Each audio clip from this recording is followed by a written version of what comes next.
The diamond engagement ring felt like a shackle around Marlene's finger as she stood frozen outside the bridal suite, her hand trembling on the door handle, while the unmistakable sound of her fiancé's voice groaned another woman's name, her maid of honor's name. Marlene Novak had arrived at the Grandmore Hotel at exactly 10 a.m., 3 hours before she was supposed to walk down the aisle to become Mrs. Bradley Stallone. The morning sun streamed through the floor-to-ceiling windows of the luxury hotel's hallway, casting long shadows that seemed to mock the white garment bag she carried. She had come early to retrieve her grandmother's pearl necklace, a family heirloom she'd forgotten in the suite the night before during the rehearsal dinner. But now, standing outside the door she'd left cracked open, she heard everything with crystal clarity. God, Kira. Bradley's voice was thick with desire, a tone Marlene recognized but hadn't heard directed at her in months. You're incredible. I should have chosen you from the start. The responding giggle belonged unmistakably to Kira Ingrid, her best friend since college, the woman who had helped her select wedding flowers, taste test cakes, and had held her hand through every moment of wedding planning stress. Poor Marlene. Kira's voice dripped with mock sympathy. She actually thinks you love her. She's been so pathetically grateful that someone like you would even look at her. A basic event planner thinking she could hold the attention of Bradley Stallone. Marlene's hand moved silently to her phone, muscle memory guiding her fingers to the record button without looking. Her mother Celeste had always told her to document everything in business, but she never imagined she'd need to apply that advice to her wedding day. She was convenient, Bradley replied, and Marlene could hear the rustling of sheets. Her father's old patents were worth millions once I figured out how to modernize them. The marriage was just insurance to make sure I had legal claim to everything. But God, these past 8 months with you have been the real relationship. After today, we just have to play it smart for a year, maybe 2, then a quiet divorce, and I walk away with half her assets, plus what I've already extracted from her father's estate. 8 months, Kira laughed. She never suspected anything. Remember when I convinced her you were working late all those nights? She actually made you soup and asked me to deliver it to your office. We ate it in bed while laughing at her little notes. Marlene's free hand pressed against her mouth, stifling not a sob, but a sound of pure rage. 8 months. Her entire engagement had been a lie. Every moment Kira had spent helping her plan this wedding, she'd been sleeping with Bradley. What time is it? Bradley asked lazily. 10:15. I should get back to the bridal party suite. Marlene will be arriving soon to get ready, and I need to be there to play the dutiful maid of honor one last time. 3 more hours of this charade, Bradley sighed, then a lifetime of wealth. Her mother tried to warn her about me, you know. That old woman saw right through me, but Marlene was so desperate to prove Mommy wrong about her choices, it made her even easier to manipulate. Celeste Novak is nobody's fool, Kira agreed, but Marlene has spent so long trying to step out of her mother's shadow that she ignored every red flag. Remember when Celeste hired that private investigator? Marlene actually defended you and cut her mother off for 2 months. Marlene's mind raced. Her mother had hired an investigator? She remembered the fight, remembered accusing her mother of trying to sabotage her happiness out of jealousy. She had thrown her mother's loneliness in her face, said cruel things about how, just because Celeste's marriage had failed, didn't mean Marlene's would too. The investigator didn't find anything anyway, Bradley boasted. I'm too careful. 10 years of this game and no one's ever caught me. First with Jennifer in Seattle, then Amanda in Portland, now Marlene. Each one bigger than the last. After I milk Marlene's connections and patents dry, I'm thinking international. Maybe London. What happened to Jennifer and Amanda again? Kira asked with dark curiosity. Jennifer had that unfortunate car accident when she started getting suspicious. Amanda's mental breakdown was tragic, really. No one believes a woman in a psychiatric ward when she claims her ex-boyfriend stole her company. As for Marlene... Bradley paused, and his voice turned cold. Well, Successful black women have so much stress these days. Who knows what might happen in a year or two? The threat in his voice was unmistakable. Marlene pulled her phone closer, ensuring every word was captured. Her hand was steady now, her mind clear. This wasn't just betrayal, it was conspiracy. This wasn't just heartbreak, it was attempted theft and possibly planned murder. "I love how evil you are," Kira purred. "It's what attracted me to you at their engagement party. The way you looked at her like she was just a chess piece while giving that touching speech about love." "Get dressed," Bradley commanded. "We need to be careful today. Marlene's cousin Amara is a photographer, and she's been documenting everything for some wedding album. Keep your distance from me during the ceremony." "Please," Kira scoffed. "I've been playing this role perfectly. I'll even cry during the vows. Real tears too, thinking about how in a few years, all of this will be ours." Marlene backed away from the door silently, her designer heels making no sound on the plush carpet. She moved with the same precision she used when orchestrating elaborate events, every motion calculated and purposeful. Once she reached the stairwell, she ran, not in panic, but with determination, taking the stairs two at a time until she reached the parking garage. Only when she was safely in her white Mercedes, doors locked, did she allow herself a moment to process what she'd heard. Her fiancé was a serial predator who targeted successful women. Her best friend had been sleeping with him for 8 months. They planned to steal everything from her and possibly kill her. But worse than all of that was the realization that her mother had been right.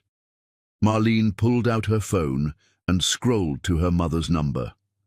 Celeste answered on the first ring, as if she'd been waiting. "Marlene, aren't you supposed to be getting ready?" "Mom," Marlene's voice was steady, controlled. "Execute the Westbrook plan now." There was a pause. Then Celeste's voice came through sharp and clear. "You found out everything. I have it all recorded. Bradley and Kira, Mom, 8 months. He mentioned others, Jennifer in Seattle, Amanda in Portland. He called them his game. He threatened." She couldn't finish the sentence. "Where are you?" "Parking garage. Safe. Mom, I'm so sorry. You tried to warn me and I—" "Stop," Celeste commanded, with the same tone that had guided Marlene through childhood, scraped knees and teenage heartbreaks. "You listen to me, baby girl. You are going to drive to the Starbucks on 5th Street. Donovan Westbrook is already there with the documents I've been preparing for 6 months. You're going to review everything, then you're going to put on that wedding dress, and you're going to walk down that aisle." "Mom, I can't marry him." "You're not going to marry him. You're going to destroy him, in front of everyone who matters in his world. The Westbrook plan, remember? I've known this day might come since I met that hollow-eyed snake. Donovan's family has their own history with the Stallones. His father was Bradley's father's first business partner until Sterling Stallone destroyed him. Donovan's been building a case for years. We just needed proof of Bradley's intentions with you. The investigator you hired found enough to worry me, but not enough to convince you. So I've been preparing. Every document, every business dealing, every woman Bradley's hurt. Donovan's been tracking it all. He's an investment banker now, knows everyone on Wall Street. Bradley's investors will all be at that wedding, baby, and they're going to learn exactly who they've been funding." Marlene closed her eyes, feeling the rage transform into something colder, more purposeful. 3 hours until the ceremony. 3 hours to prepare for the performance of your lifetime. Can you do it? Marlene thought of Bradley's smug voice, of Kira's betrayal, of 8 months of lies. She thought of Jennifer and Amanda, women she'd never met but who deserved justice. She thought of her father's patents, his legacy being stolen by a man who planned to discard her like trash. "I can do it." "That's my girl. Donovan will explain everything." "And Marlene, wear the red lipstick, the one I bought you that you said was too bold. Today, you're not just a bride, you're a warrior." Marlene ended the call and started the engine. As she drove toward 5th Street, she glanced at herself in the rearview mirror. The woman looking back wasn't the naive bride who'd walked into that hotel this morning. This was someone else entirely. Someone who understood that sometimes the best revenge wasn't served cold. It was served in front of 300 wedding guests, captured in high definition by her cousin's camera, and executed with a smile that would haunt Bradley Stallone for the rest of his life. The wedding was in 3 hours. She had a performance to prepare. Chapter 2. The Wedding. Devastation. The wedding march began to play, but to Marlene's ears, it sounded less like a celebration and more like a funeral dirge. Bradley Stallone's funeral, though he didn't know it yet. 3 hours had passed since the discovery that shattered her world and rebuilt it in the same morning. The Starbucks meeting with Donovan Westbrook had been a revelation. The man her mother had tried to introduce her to 2 years ago sat across from her with boxes of evidence, his blue eyes holding none of the hollow charm she'd grown accustomed to with Bradley. Instead, there was quiet determination and a shared understanding of what it meant to be wronged by the Stallone family. "Your mother is remarkable," Donovan had said, sliding a folder across the table. "She came to me 6 months ago with suspicions. My private investigators have been tracking Bradley ever since. Every transaction, every meeting, every woman he's destroyed. The documents were damning: shell companies, fraudulent contracts, falsified financial statements that had lured investors into Bradley's web. But more than that, there were police reports from Jennifer's accident, psychiatric evaluation records from Amanda's breakdown, and a pattern so clear it might as well have been written in blood."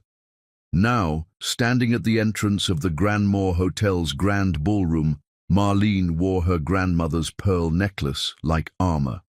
The $10,000 Vera Wang dress she'd agonized over for months felt like a costume for the greatest performance of her life. Her cousin Amara stood nearby with her camera, having been briefed on exactly what to capture and when to display it on the massive screens meant for the reception slideshow. "You look beautiful," Celeste whispered beside her, squeezing her daughter's hand. Her mother wore elegant navy blue, but Marlene noticed the sharp intelligence in her eyes, the way she surveyed the room like a general before battle. "Donovan is in position. The FBI agents are outside. Bradley's investors are all here. The Harrisburgs, the Chens, the Williamses. Sterling Stallone is in the front row, looking smug. And Kira, standing at the altar in that champagne dress you bought her, looking perfectly innocent. She's been crying happy tears and telling everyone how perfect you and Bradley are together."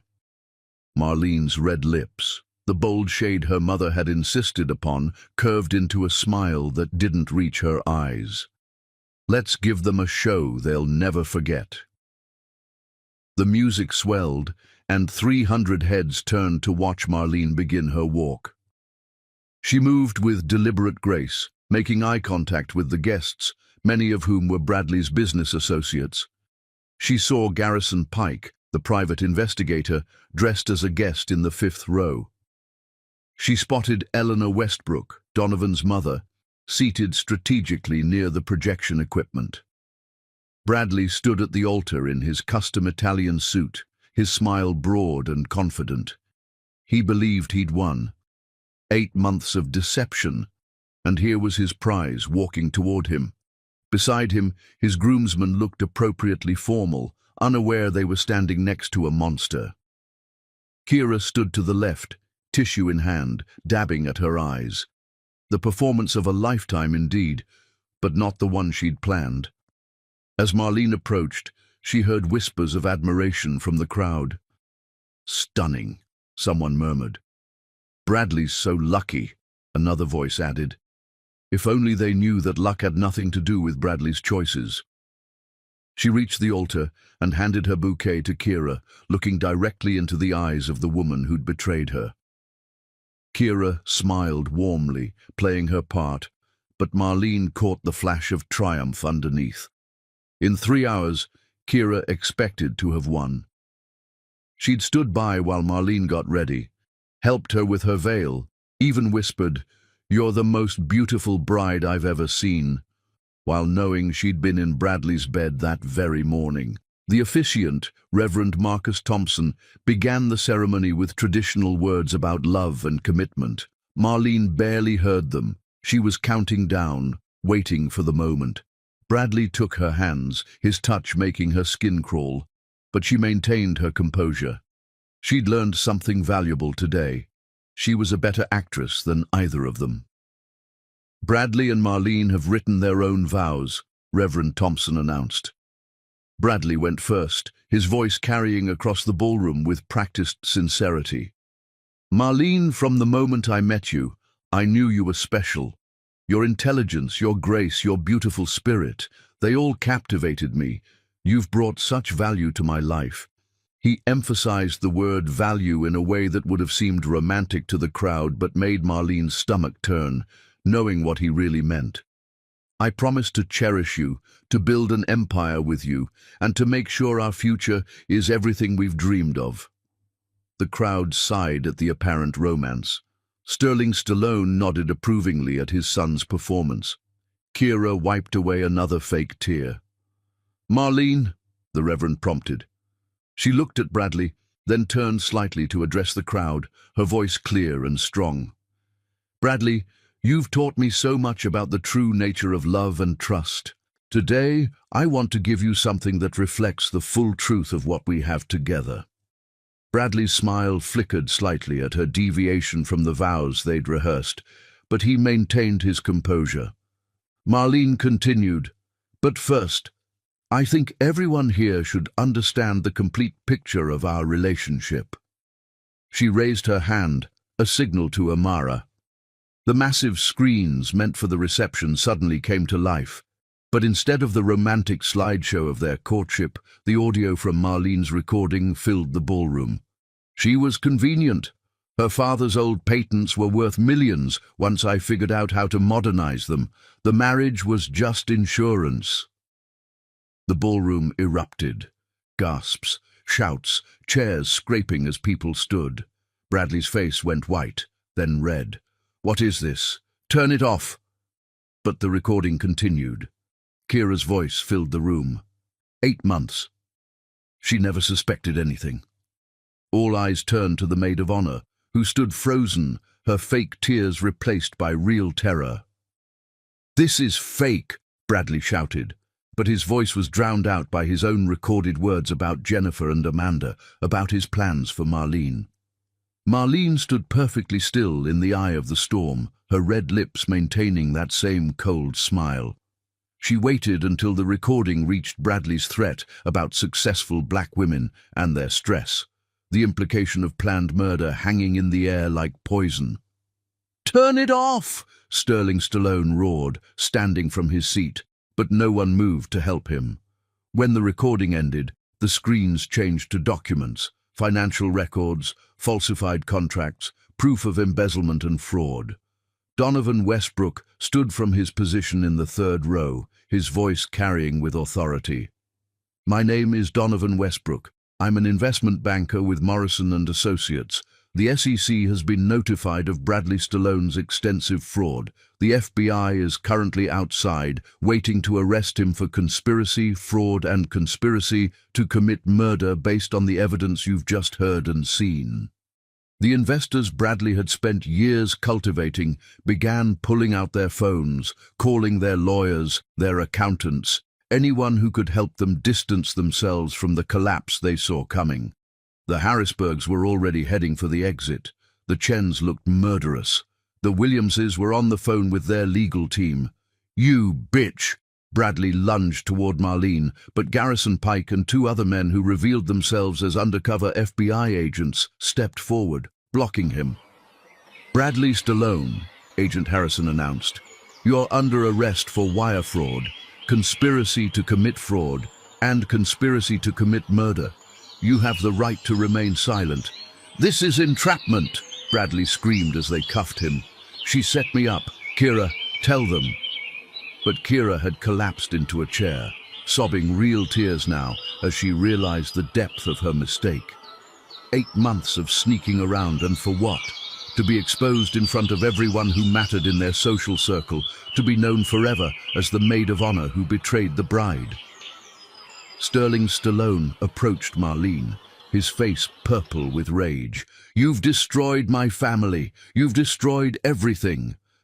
"No," Celeste stepped forward, positioning herself between Sterling and her daughter. "Your son destroyed himself the moment he decided to prey on innocent women. Jennifer Huang's family sends their regards, by the way. They're very interested in reopening the investigation into her death." Sterling's face went from purple to grey. He looked at his son being led away in handcuffs, then at the investors fleeing the ballroom, their faith in the Stallone empire shattered in minutes. Marlene finally moved, walking slowly to where Kira sat crying. She knelt down, bringing herself to eye level with her former friend. 8 months, Marlene said quietly, but her voice carried in the now hushed ballroom. 8 months of lies. Of helping me plan this wedding while sleeping with my fiancé. Of pretending to be my sister while plotting to steal my life. "Marlene, You're pregnant, aren't you?" Marlene asked, having noticed the subtle signs during the morning preparation. "That's why you were so confident. You thought you'd won the ultimate prize." Kira's sobs intensified, confirming what Marlene suspected. "Well, congratulations." Marlene stood, smoothing her wedding dress. "You're having the baby of a man who's going to federal prison, a man who just lost everything, his money, his reputation, his freedom. You wanted Bradley Stallone? You got him." She turned to address the remaining guests, many recording on their phones, ensuring this moment would live forever on social media. "I apologize for the disruption to what you expected to be a celebration, but I couldn't in good conscience let Bradley Stallone victimize another woman. The reception has been paid for, so please enjoy the food and drinks. Consider it a celebration of justice instead of matrimony." As she walked back down the aisle, alone this time but somehow stronger, Marlene heard the whispers following her. But they weren't whispers of pity or scandal. They were whispers of awe. Did you see how she handled that? She knew the whole time and still walked down that aisle. That took incredible courage. Donovan Westbrook caught her eye as she passed his row. He nodded once, respectfully, then returned his attention to his phone where he was coordinating with the SEC to freeze Bradley's assets before Sterling could hide them. At the ballroom entrance, Celeste waited with Marlene's coat and car keys. "How do you feel, baby?" her mother asked. Marlene considered the question. Her wedding was destroyed. Her fiancé was being arrested. Her best friend had betrayed her. By all accounts, she should be devastated. Instead, she felt free. "Like I just saved my own life," Marlene replied, linking arms with her mother. "And possibly the lives of his future victims." As they walked toward the exit, they could hear Bradley still screaming from the police car outside, Kira's sobs from inside, and Sterling Stallone on his phone, desperately trying to salvage something from the wreckage. The wedding that was supposed to mark the beginning of Marlene's imprisonment had instead become her liberation, and it was only the beginning. Chapter 3. The immediate aftermath. 7 days had passed since the wedding that broke the internet, and Marlene discovered that viral fame tasted nothing like she'd imagined. It was both bitter and intoxicating, like expensive champagne that had been left open too long. The video of Bradley's arrest at the altar had garnered 12 million views across various social media platforms. Someone had set it to Wagner's Ride of the Valkyries, turning her personal catastrophe into a cultural moment. Runaway Bride Revenge was trending globally. Talk show hosts were dissecting her every move. Legal experts were debating the admissibility of her recording on cable news. And somewhere in federal holding, Bradley Stallone was learning what it meant to lose everything in the span of 15 minutes. Marlene sat in her corner office at Novak Events, the company she'd built from nothing while Bradley had been slowly siphoning off her father's intellectual property. The morning sun cast geometric patterns across her desk, where three things demanded her attention: a cease and desist letter from Sterling Stallone's attorneys, a pregnancy test that Kira had mailed to her with a desperate note, and a simple white business card from Donovan Westbrook. Her assistant, Waverly Durand, knocked before entering with a stack of messages. "The phone hasn't stopped ringing," Waverly said, her usually cheerful demeanor replaced with protective concern. 63 interview requests, including Oprah's people, 42 new client inquiries. Apparently everyone wants the event planner who turned her wedding into the most watched revenge story of the year. And... She hesitated. "What is it, Waverly?" "Kira's here. She's been sitting in the lobby for 3 hours. Security won't let her up without your permission, but she won't leave."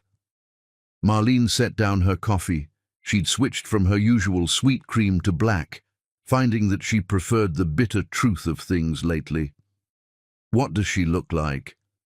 "Destroyed," Waverly said simply. "No makeup, sweatpants, her roots are showing. She's holding a Hermes bag like it's a life preserver, the same bag you gave her for her birthday last year." The knife of betrayal twisted fresh. That bag had cost Marlene $3,000, purchased during a time when she'd believed Kira's friendship was real. Now it was just another prop in a performance that had lasted 8 months. "Send her away," Marlene decided, then reconsidered. "No, wait. Send her up, but have security stay close." Waverly looked concerned. "Are you sure? I need to look her in the eye one more time. I need to understand how someone I loved like a sister could do this to me."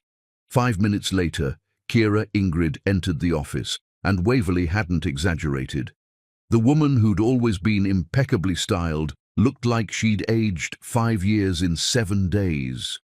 Her blonde hair hung limp, her designer clothes had been replaced with wrinkled athletic wear, and her eyes were swollen from crying.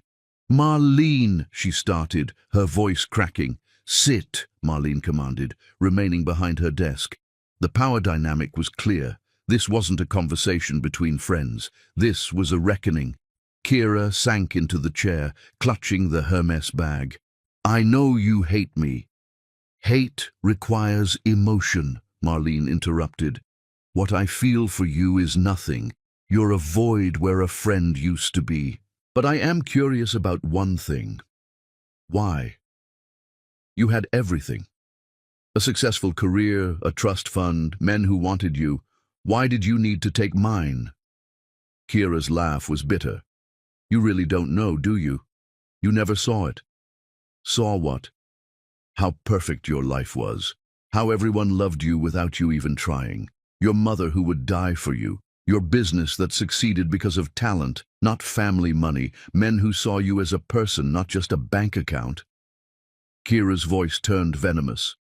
"Do you know what it's like to be the pretty white girl who's supposed to have everything handed to her, only to watch her black best friend surpass her in every way that mattered?" Marlene felt the words hit her like physical blows. "So you decided to destroy me out of jealousy?" "Bradley approached me first," Kira admitted. "At your engagement party. He said he could tell I was in love with you, that I wanted what you had. He was wrong about the first part, but right about the second.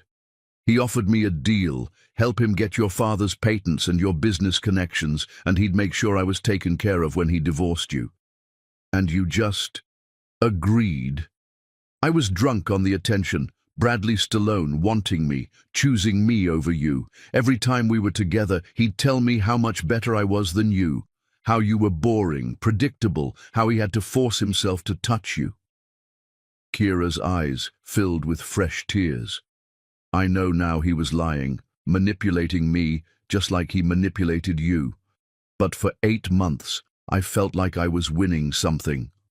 And now I'm pregnant with the child of a man facing 25 to life. My trust fund has been frozen because my father thinks I'm a liability to the family name. My social media is full of death threats. I can't get a job because I'm the most hated woman in America. After that wedding video went viral, I destroyed my life to destroy yours, And you're still standing while I'm... She gestured at herself helplessly. Marlene studied the woman she'd once considered her sister. She thought of the sleepovers, the shared dreams, the promises they'd made to be each other's maids of honor, all of it tainted now, poisoned by betrayal. "You're pregnant," Marlene stated, rather than asked. 7 weeks. I found out the day before your wedding. I thought... Kira laughed bitterly. I thought it meant I'd won, that I'd have Bradley's baby, his money, his name eventually.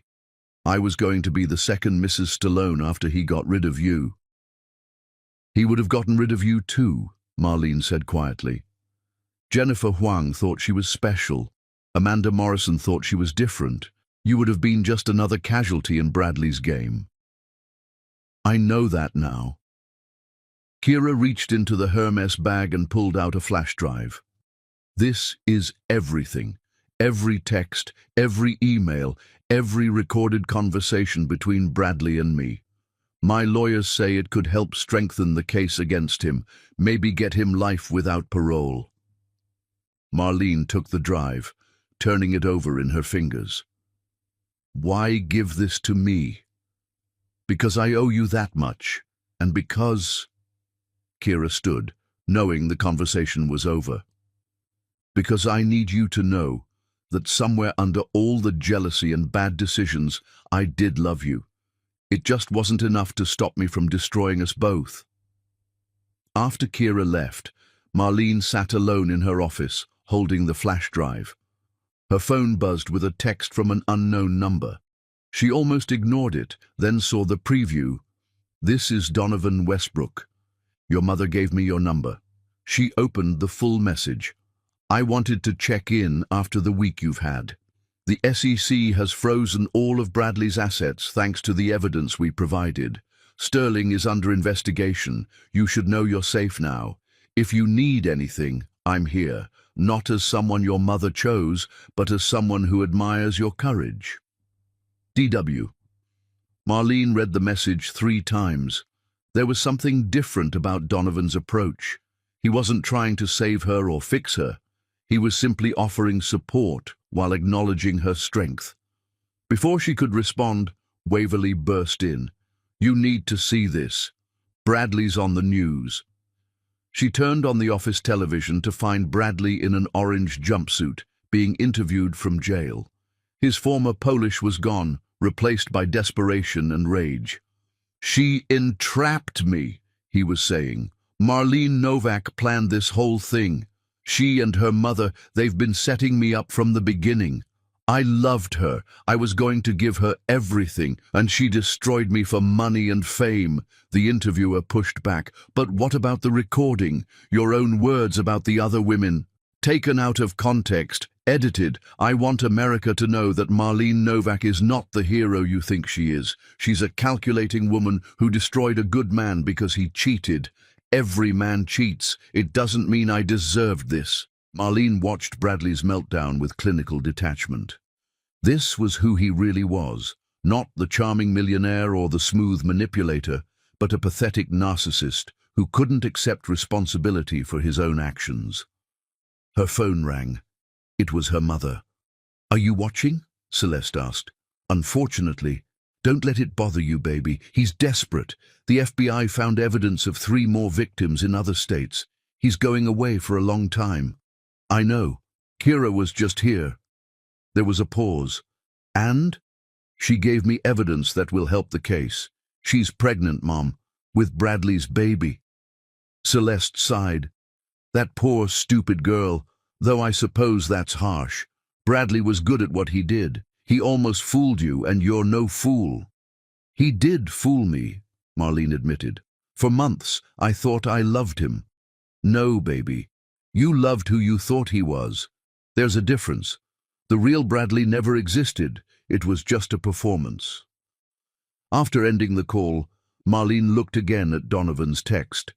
She thought about her mother's words, about performances and reality. She thought about Bradley in his orange jumpsuit, still performing even now. And she thought about Donovan, who had helped her without asking for anything in return, who had called her brave instead of broken. She typed back, "Thank you for everything. The SEC move was brilliant. Would you like to get coffee tomorrow? Not because my mother thinks we should, but because I'd like to thank you properly. MN." His response came quickly. "I know a place that serves the strongest coffee in the city. You seem like someone who appreciates strength. Tomorrow, 10 a.m. Marlene smiled. Not the cold smile she'd worn at her destroyed wedding, but something softer, more genuine. Perfect. As she prepared to leave the office, one more text came through, this time from Amara. "Cousin, you're not going to believe this. A publisher wants to offer you $1 million book deal for your story. Netflix is interested in the rights. You're about to get paid for your pain." Marlene looked out her office window at the city below, at all the people living their lives, unaware that sometimes the worst day of your life could become the beginning of something better. Bradley had tried to steal her father's legacy, her future, her life. Instead, he'd given her something more valuable, the knowledge of her own strength and the ability to recognize real from fake, in business and in love. The aftermath of disaster, she was learning, could be the foundation for something extraordinary. Chapter 4. The Mother's Revelation. 3 weeks after the wedding disaster, Marlene stood in her childhood home's kitchen, watching her mother prepare Sunday dinner with the same meticulous care she'd apparently used to investigate Bradley Stallone for the past 2 years. The familiar scent of Celeste's famous pot roast filled the air, but the comfort food couldn't soften the weight of the conversation they were about to have. On the kitchen table sat 2 boxes of documents, 3 photo albums, and a laptop displaying financial records that went back a decade. This wasn't just Sunday dinner, it was a war room disguised as a family meal. "You've been investigating Bradley for 2 years, Marlene asked, still processing what her mother had revealed when she'd invited her over. 2 years, Mom." Celeste didn't look up from the carrots she was chopping with surgical precision. 26 months, to be exact. Since the day you first mentioned his name at Thanksgiving dinner. You said you'd met someone special at the Harrison Charity Gala. The way you described him, too perfect, too smooth, too interested, too fast. It set off every alarm in my head. "And you didn't think to tell me?" Now Celeste did look up, her eyes holding the same strength that had carried them through Marlene's father's death, through building a life as a single black mother in a world that expected her to fail. "I tried, baby. Remember Christmas that year? I asked about his family, his business, his past relationships. You accused me of interrogating him." Marlene remembered. She'd been so angry, so convinced her mother was trying to sabotage her happiness. "You hired a private investigator, Garrison Pike, best in the business. Cost me a fortune, but you're worth every penny." Celeste moved to the stove, stirring the gravy with practiced motions. He found the patterns first. Bradley's targeting of successful women of color, specifically those with inherited intellectual property or family businesses. "You weren't random, Marlene. You were selected." Selected, the word tasted bitter. Like I was an item on a menu. "Your father's medical device patents were worth approximately $12 million if properly developed. Bradley had the connections to bring them to market, but he needed legal claim to them. Marriage was the cleanest way." Marlene sank into the kitchen chair she'd sat in as a child, where her mother had helped her with homework and listened to her teenage heartbreaks. How did Donovan Westbrook get involved? Celeste's expression softened slightly. "That's a longer story. Set the table while I tell it." As Marlene laid out her grandmother's china, another family legacy Bradley would have stolen, her mother began. "Eleanor Westbrook and I met at a medical conference 15 years ago. Your father was presenting his cardiac device innovations, and Eleanor's husband, James, was looking for investment opportunities. They became partners, friends even. When James died in that car accident 5 years ago, the investigation was rushed, closed too quickly. The Stallone family had just bought out his company in what everyone called a hostile takeover, but James's death meant they got it for pennies on the dollar. You think Sterling Stallone killed James Westbrook? I think the Stallones have a pattern of convenient accidents, but Eleanor and I could never prove it. Then, 2 years ago, at another medical conference, Eleanor introduced me to her son. Donovan had just made partner at his investment firm, and he'd been quietly investigating his father's death and the Stallones' business practices. Marlene paused in folding napkins. You've been planning this for 2 years? With Donovan? Not planning exactly. Preparing. When I realized Bradley was serious about you, that he was going to propose, Eleanor and I knew we needed to be ready. Donovan had already connected Bradley to Jennifer Huang's death in Seattle and Amanda Morrison's breakdown in Portland. But we needed proof of intent, proof of the pattern. So Donovan getting involved at the wedding. He was always going to be there. He had a +1 invitation through the Westbrook family's connection to the Stallones' business circle. The plan was for him to document everything, to be a witness. We didn't know about Kira. That was... Celeste's composure cracked slightly. That almost broke my heart more than Bradley. That girl ate at this table. I taught her how to make my sweet potato pie. The doorbell rang before Marlene could respond. Celeste glanced at the clock. That'll be Donovan.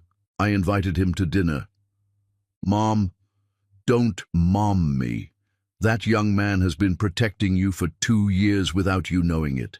The least we can do is feed him. Donovan Westbrook stood on the porch in casual clothes, dark jeans and a button-down shirt, looking nothing like the sharp-suited investment banker from the wedding. He held a bottle of wine and a small bouquet of sunflowers. Mrs. Novak, he said warmly, handing her the flowers. Thank you for the invitation. Celeste, please, we're past formalities. She turned to Marlene. Doesn't he clean up nice outside of crisis mode? Marlene felt heat rise to her cheeks. 3 coffee dates in the past 2 weeks had shown her that Donovan was everything Bradley pretended to be. Intelligent, successful, genuinely interested in her thoughts rather than her assets. But she was still raw, still processing the betrayal, still learning to trust her own judgment again. Hi, she managed. Hi, he replied, his smile gentle.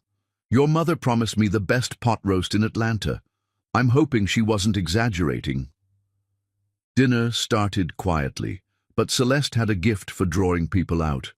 Soon Donovan was sharing stories about his father, about discovering the truth behind his death, about the quiet rage that had driven him to succeed in the financial world, just to have the power to take down the Stallones. I watched them for years, he admitted, cutting into his pot roast. Sterling and Bradley, operating like kings in their glass tower. They destroyed my family, and I wanted nothing more than revenge. Then Celeste contacted me, told me about you, and I realized something. What? Marlene asked. That revenge without purpose is just destruction, but stopping them from hurting other families, other daughters, that's justice. Celeste nodded approvingly. The boy has wisdom beyond his years. The boy is 31, Mrs. Novak. Celeste, Donovan corrected with a laugh. As they moved to dessert, Celeste's famous peach cobbler, Marlene found herself studying Donovan when he wasn't looking. He helped clear plates without being asked, complimented her mother's cooking with specific details that showed he was paying attention, and when he caught her watching him, he didn't smirk or preen like Bradley would have. He simply smiled and continued his conversation with Celeste about jazz music. I should show you something, Celeste said suddenly, rising from the table. She returned with one of the photo albums. This was taken 3 years ago. The photo showed a charity gala, and in the background, barely visible, were Marlene and Donovan. They were at separate tables, unaware of each other's existence, but the camera had captured them both in the same frame. The Healthcare Heroes Gala. Donovan recognized it immediately. My mother insisted I attend. I was there representing Novak Events, Marlene remembered. We organized the silent auction. You were wearing a green dress, Donovan said quietly. I remember because you outbid me on the signed Miles Davis album. I was annoyed until I saw how happy you were to win it. Marlene stared at him. You remember that? I remember thinking anyone who fought that hard for jazz vinyl was someone worth knowing. But then Bradley swooped in and... He shrugged. Timing is everything. Celeste excused herself to the kitchen, leaving them alone with the weight of possibility. Were you watching me for 2 years? Marlene asked, like some kind of guardian angel assigned by our mothers. No, Donovan said firmly. I was watching Bradley. You were just there, bright and talented and kind, wasted on someone who saw you as a mark. It killed me to watch, but I couldn't interfere without proof. The one time I tried to warn you... The investment seminar, Marlene breathed, remembering suddenly. You told me to be careful with joint ventures, to protect my individual assets. Bradley was furious. He said you were trying to undermine him. I was, just not for the reasons he thought. They sat in silence for a moment, the ghost of Bradley hanging between them like a shadow that needed exorcising. I'm not ready, Marlene said quietly, for anything beyond friendship. I don't trust my judgment. I chose Bradley. I chose Kira. I'm apparently terrible at seeing people clearly. You're not, Donovan disagreed. You see the best in people. That's not a flaw, it's a gift. Bradley and Kira took advantage of that gift, but it doesn't make you wrong for having it. How can you be so sure?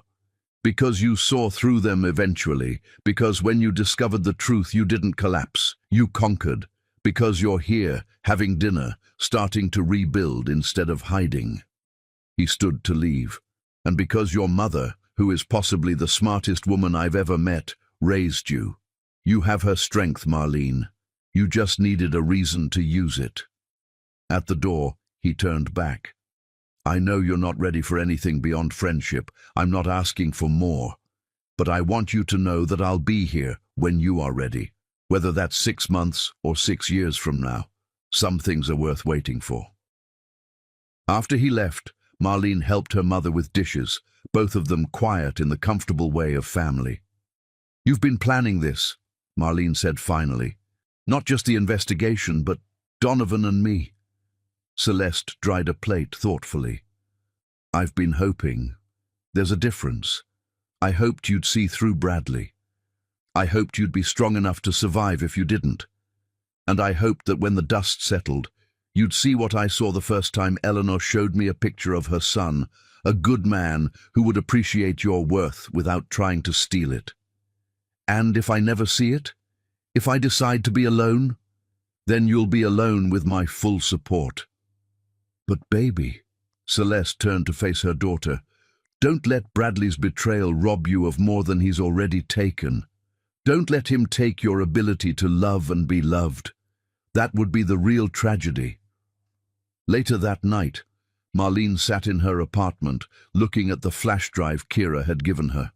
Tomorrow, she would hand it over to the FBI, adding more nails to Bradley's legal coffin. But tonight, she allowed herself to think about green dresses and jazz albums, about men who remembered small details from 3 years ago, about mothers who planned for contingencies with the strategy of generals and the love of saints. Her phone buzzed with a text from Donovan. Thank your mother for dinner. Best pot roast in Atlanta wasn't an exaggeration. Also, I'm going to the jazz festival next weekend. If you're interested in going as friends who both appreciate Miles Davis, I have an extra ticket. No pressure. D.W. Marlene found herself smiling, a real smile that reached her eyes for the first time in weeks. She typed back, friends who appreciate jazz sounds perfect, but I'm buying the drinks. I owe you more than I can ever repay. His response was immediate. You owe me nothing. But I'll let you buy the first round if it makes you feel better.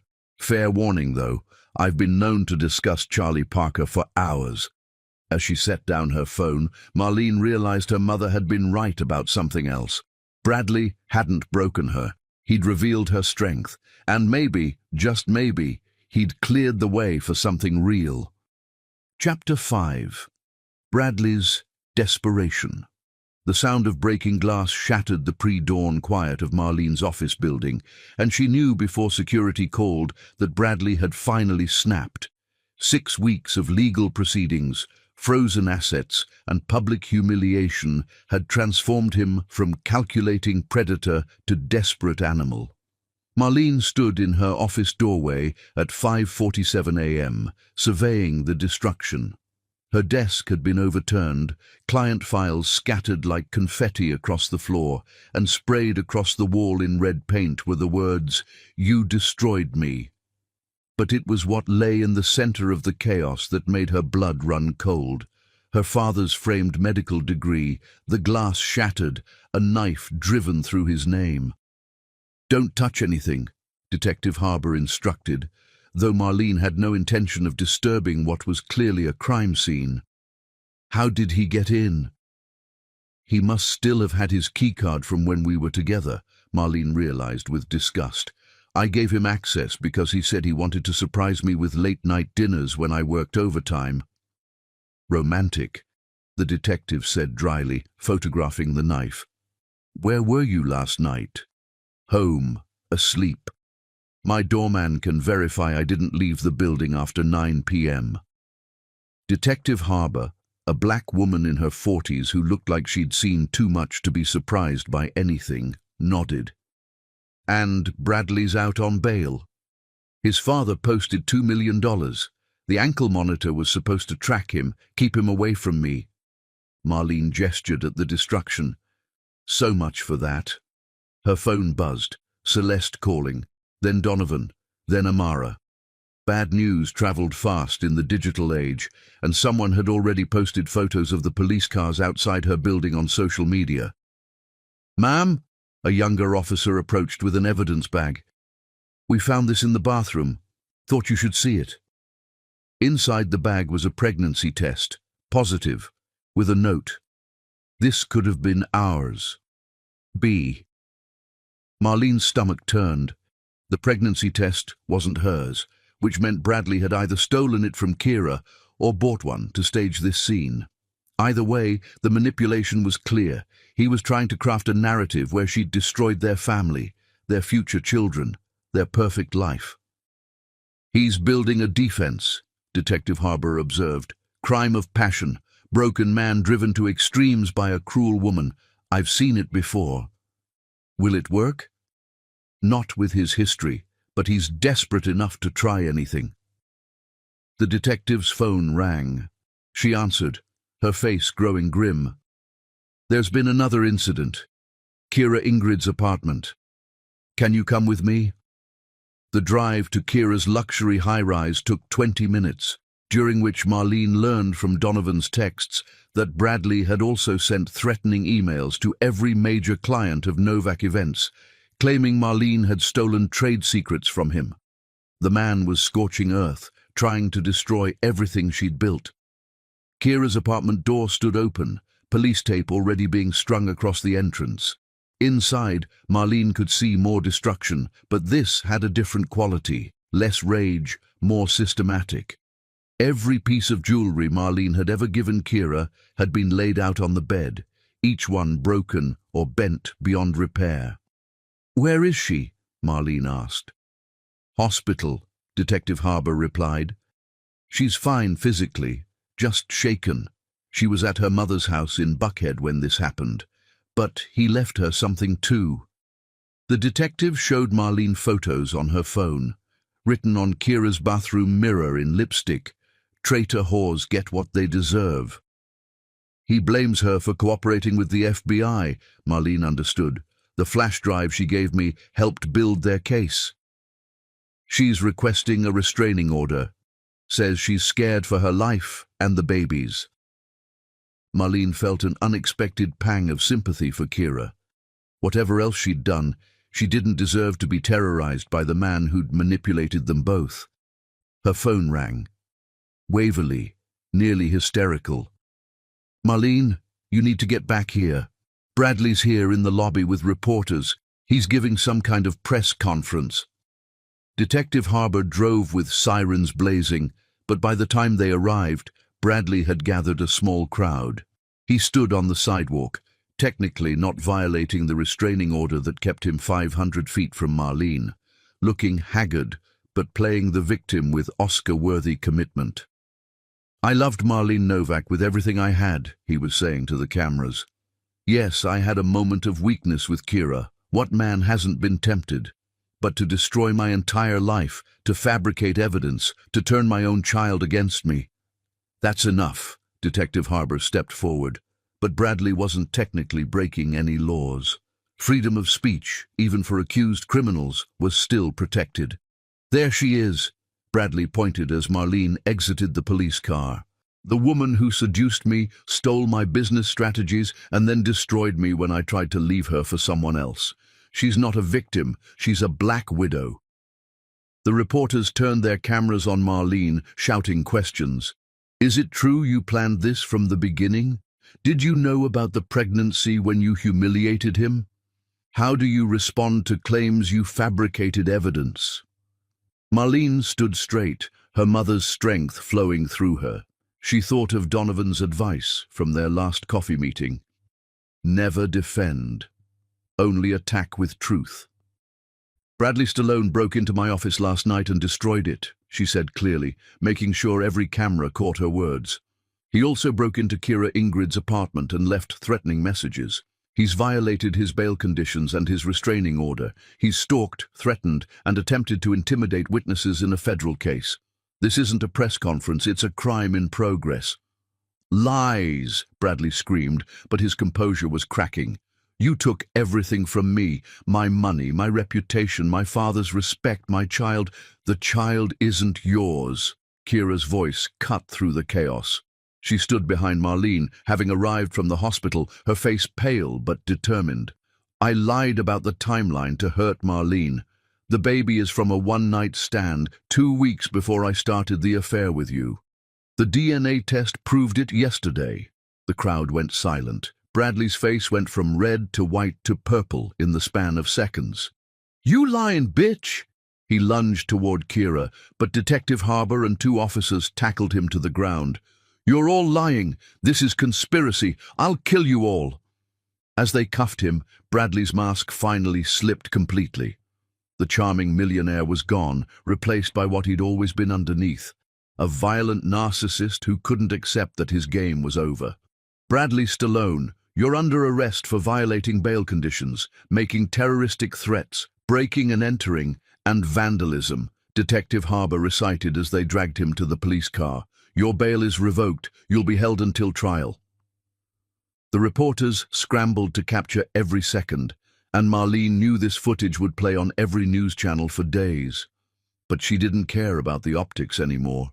She cared about safety, justice, and rebuilding. Kira stood beside her, both of them watching Bradley being driven away. "I'm sorry," Kira said quietly, "for everything. For lying about the pregnancy to hurt you both, for the affair, for the betrayal." "Why tell the truth now?"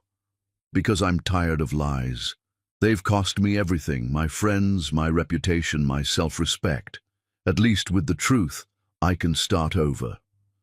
Marlene considered the woman who'd been her best friend, then her worst enemy, and now stood in some liminal space between.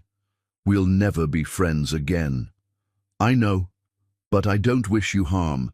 Get help, Kira. Get therapy. Figure out why you needed to destroy something good to feel valuable." Kira nodded, tears streaming down her face, and walked away. Marlene knew they'd probably never speak again, and that was okay.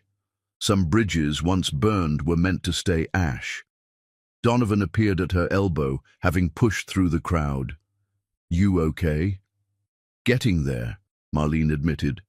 "My office is destroyed, my ex is completely unhinged, and this is going to dominate the news cycle again. But yeah, I'm okay."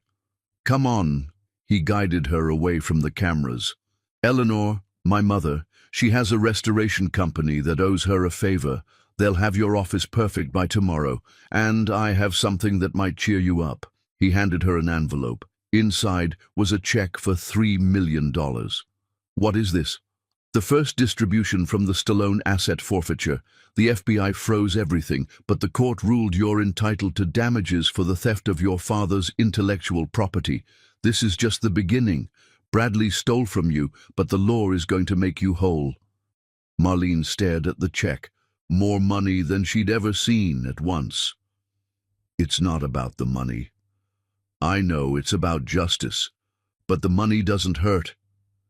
As they walked toward his car, away from the chaos and cameras, Donovan asked, "Did you mean what you said to Kira? About getting help?"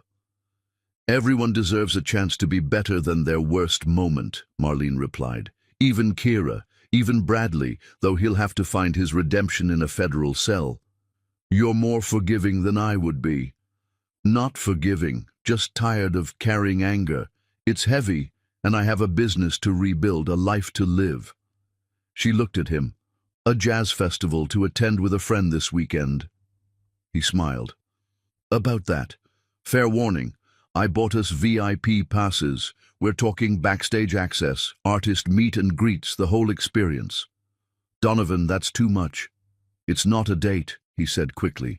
"It's two friends who've been through hell celebrating the fact that we're still standing.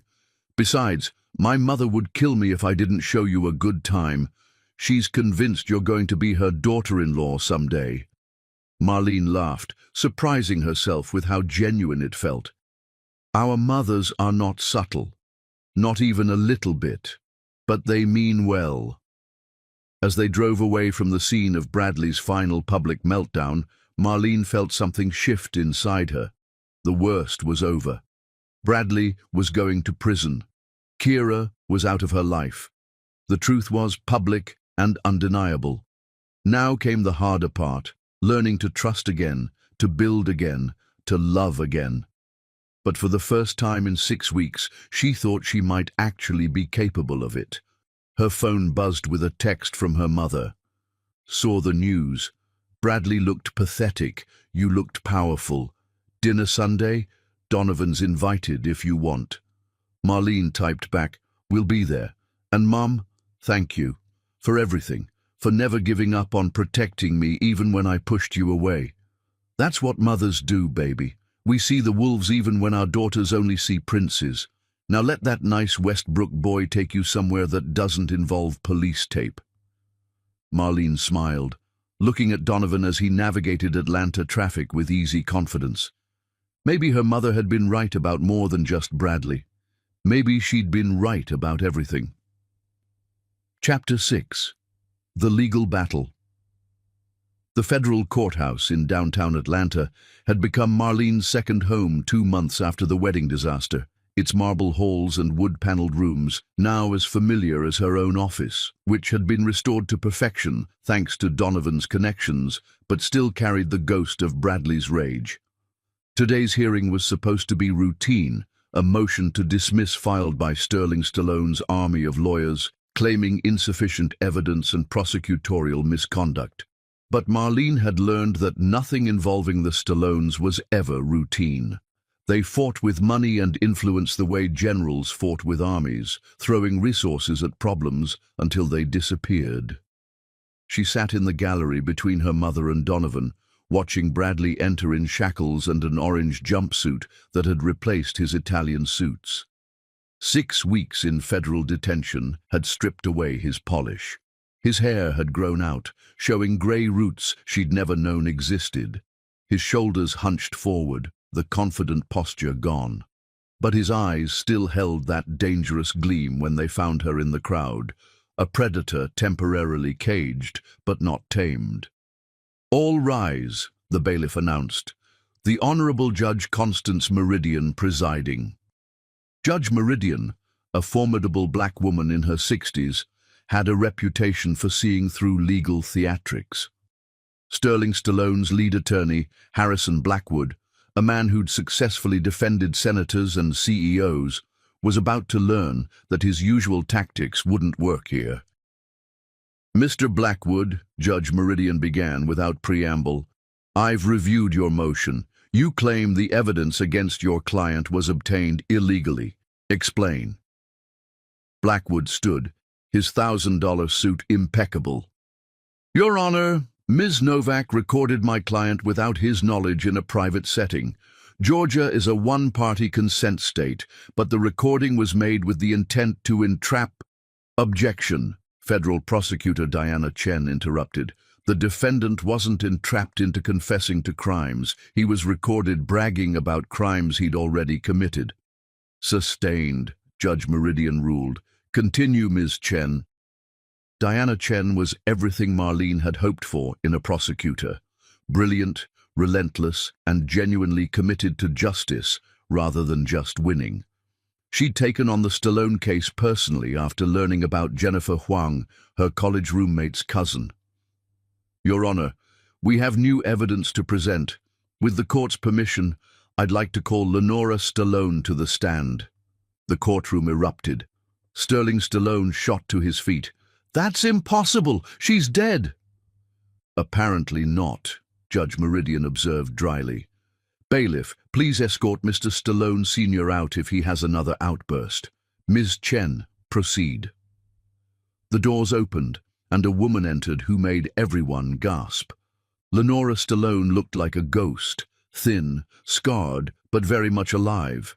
She walked with a slight limp, her eyes never leaving Bradley, who had gone white as paper. Please state your name for the record, Diana Chen began after Lenora was sworn in. Lenora Marie Stallone. I was married to Bradley Stallone from 2018 to 2020, though he told everyone I died in 2020. Can you explain what actually happened? Lenora's voice was steady, though her hands trembled. Bradley tried to kill me. He'd been poisoning me slowly with mercury for months, making me sick, making everyone think I was having a mental breakdown. When that didn't work fast enough, he staged a car accident, ran me off the road into Lake Lanier. Marlene felt Donovan's hand find hers, squeezing gently. She'd known Bradley was dangerous, but this was beyond what she'd imagined. How did you survive? Diana Chen asked. A fisherman pulled me out. I had amnesia for months, couldn't remember who I was. When my memory returned, I was terrified. Bradley had all the money, all the power, so I stayed hidden, built a new identity. I've been living as Sarah Winters in Nashville for 4 years. What made you come forward now? Lenora finally looked at Marlene. I saw the wedding video. I saw another black woman almost become what I was supposed to be, dead. I couldn't let him do it again. Bradley's attorney tried to object, but Judge Meridian silenced him with a look. Ms. Stallone, do you have proof of these allegations? Diana Chen asked. I have medical records showing mercury poisoning. I have the mechanic's report showing my brake lines were cut. And I have this. She pulled out a phone. Bradley thought he destroyed my old phone in the accident. He didn't know I backed everything up to the cloud, including voice memos where he discussed his plans with his father. The prosecution played the recordings. Bradley's voice, younger but unmistakably his, discussing how to make Lenora's death look natural. Sterling's voice advising patience, suggesting mercury because it mimicked mental illness. The courtroom sat in horrified silence as father and son planned murder like a business transaction. You're lying! Bradley screamed, trying to stand despite his shackles. That's not me! That's AI! Deep fake! She's making it up! Mr. Stallone, control your client or he'll be removed, Judge Meridian warned. But Bradley was beyond control. She was crazy. She tried to kill herself. I saved her. Marlene, baby, you have to believe me. This is all lies. They're all conspiring against me. Marlene stood, unable to stay silent. The only conspiracy here is the one you and your father have been running for years. Jennifer Huang, Amanda Morrison, Lenora, almost me. How many women have to die or disappear before you admit what you are? Marlene, please. You told Kira you loved me while planning to kill me. You stood at our altar knowing you'd already decided how to dispose of me when I was no longer useful. You're not a businessman, Bradley. You're a serial killer who uses marriage instead of a weapon. Judge Meridian gavelled for order, but the damage was done. Bradley's mask had shattered completely, and everyone could see the monster underneath. The hearing continued with more evidence. Financial records showing Bradley had stolen over $30 million from his victims, medical records from Amanda Morrison's psychiatric hold that showed signs of poisoning, a suspicious life insurance policy on Marlene that Bradley had tried to take out a month before the wedding. During a recess, Sterling Stallone approached Marlene in the hallway. Donovan immediately stepped between them, but the older man looked defeated rather than threatening. "I didn't know about Lenora," he said quietly. "The murder, I mean. I thought she really died in an accident. I helped him cover up the financial crimes. Yes, but murder." "You gave him the idea to use mercury," Marlene reminded him coldly. "You might not have known about Lenora specifically, but you knew what your son was capable of, and you enabled it." Sterling's shoulders sagged. "I created a monster trying to build a legacy. Everything I built is destroyed. The FBI seized all my assets this morning.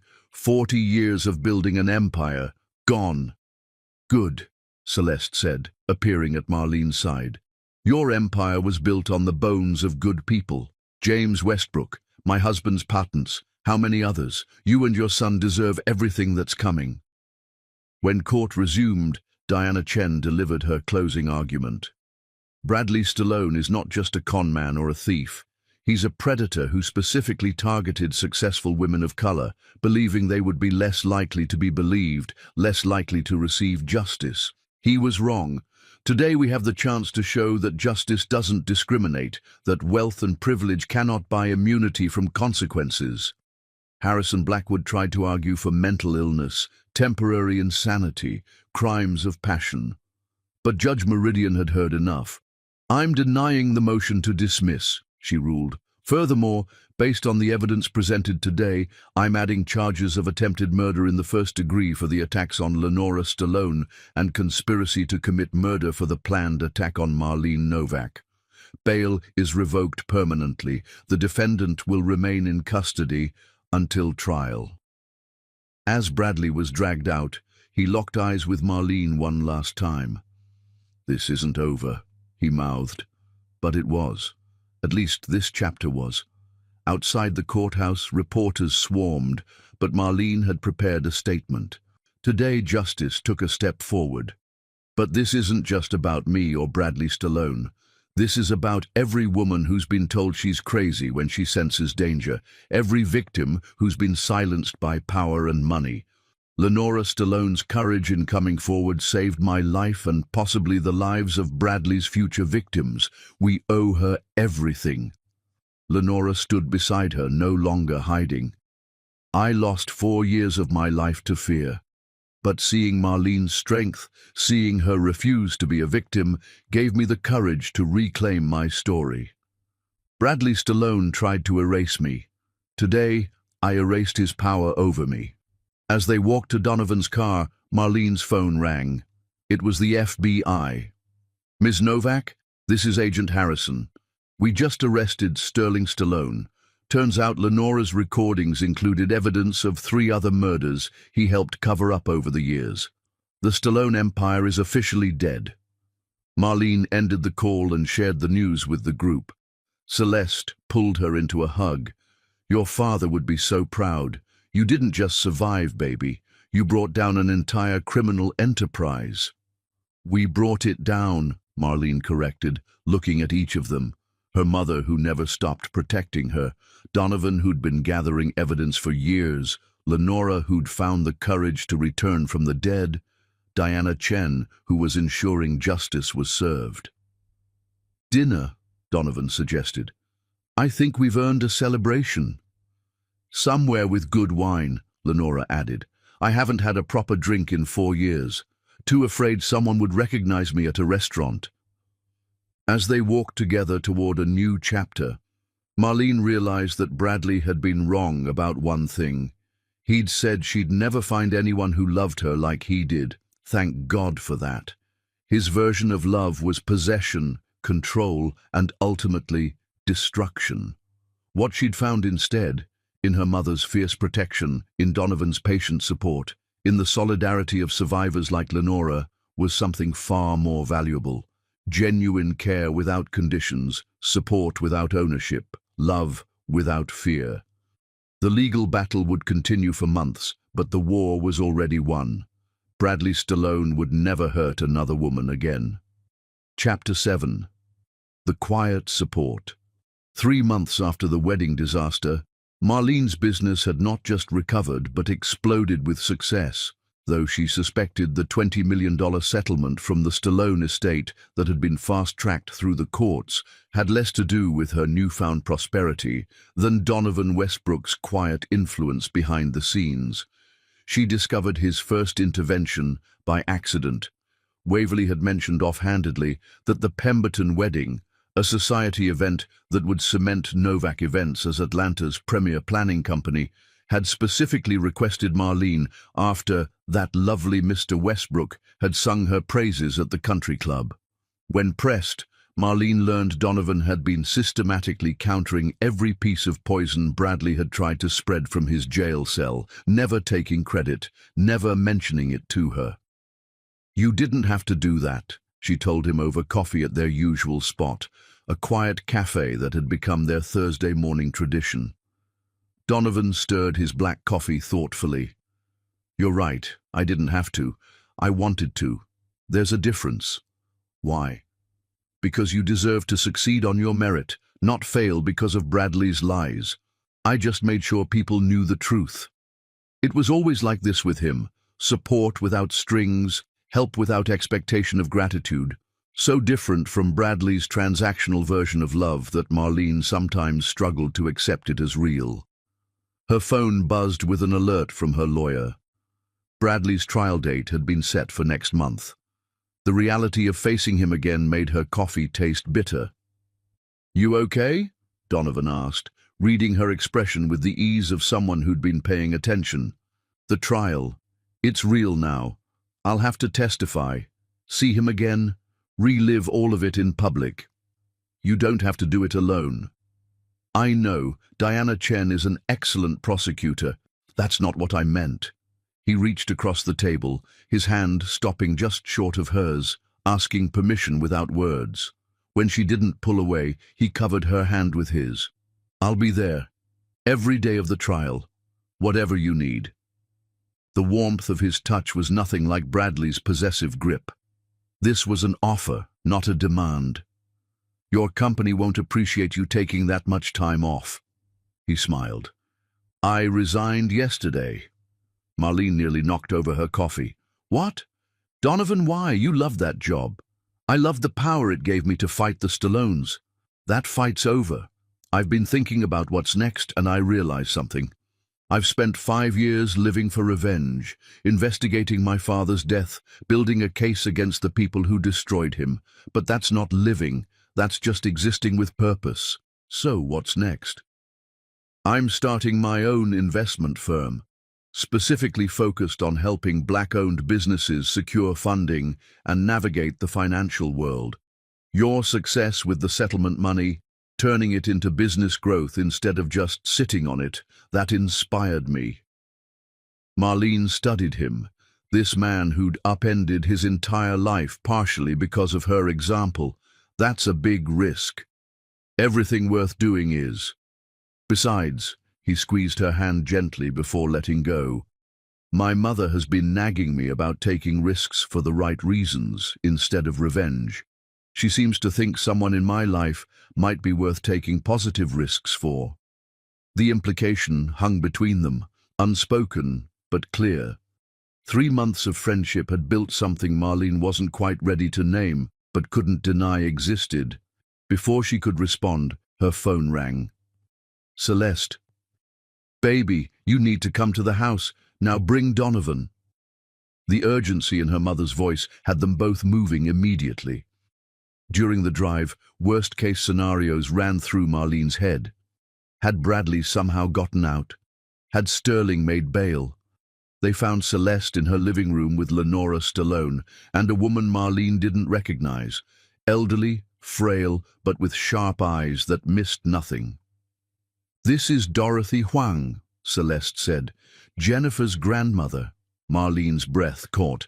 Jennifer Huang, Bradley's first known victim, the one who died in a car accident that everyone now knew was murder. "Mrs. Huang," Marlene began, but the elderly woman held up her hand. "I've come to thank you," she said, her voice stronger than her appearance suggested. "For 5 years I've known my granddaughter was murdered. No one believed me. The police said I was a grieving grandmother seeing conspiracies where there were none. But you proved it. You gave my Jennifer justice." She pulled out a worn envelope. "Jennifer wrote this a week before she died.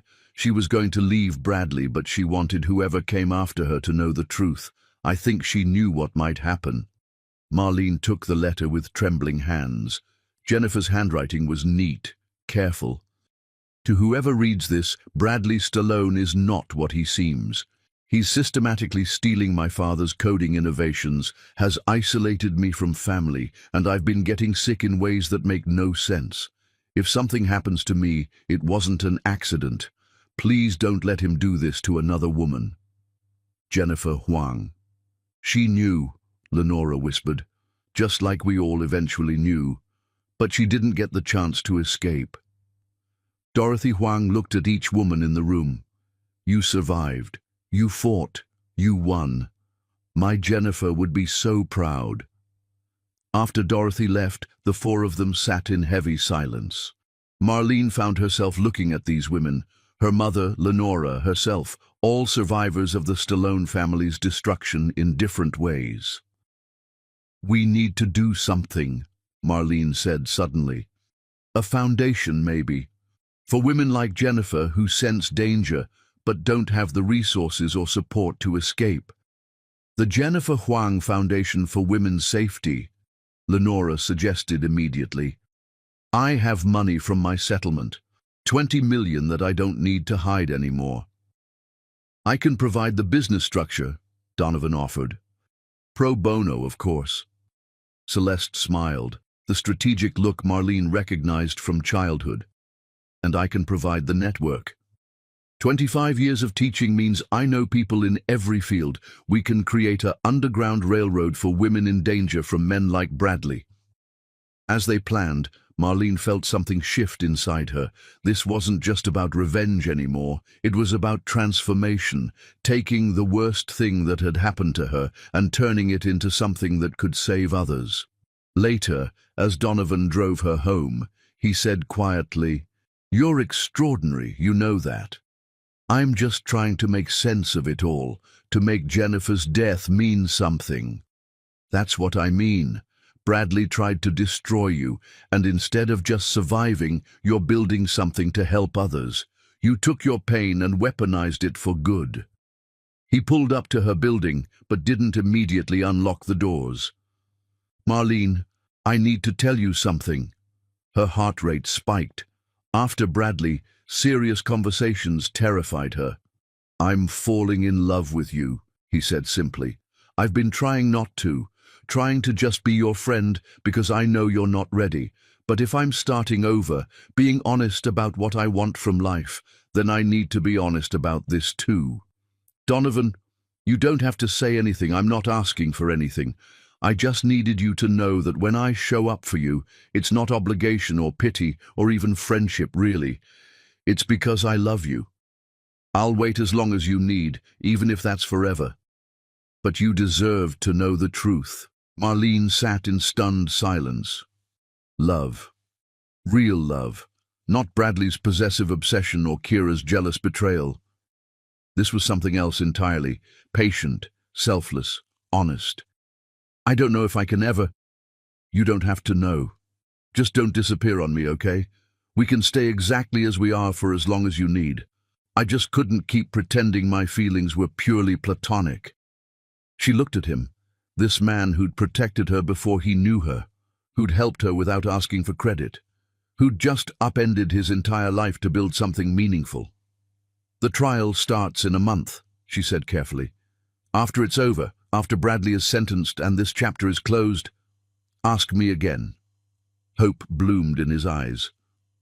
"That's not a no. It's not a yes either. It's a maybe, probably if I'm honest. But I need to close this chapter first. I need to stand in that courtroom and face him down and know that I'm completely free before I can think about building something new. Then that's what we'll do. 1 month, the trial, then we'll talk about us." As she got out of the car, she turned back. "Donovan, thank you. For the honesty, for the patience, for everything."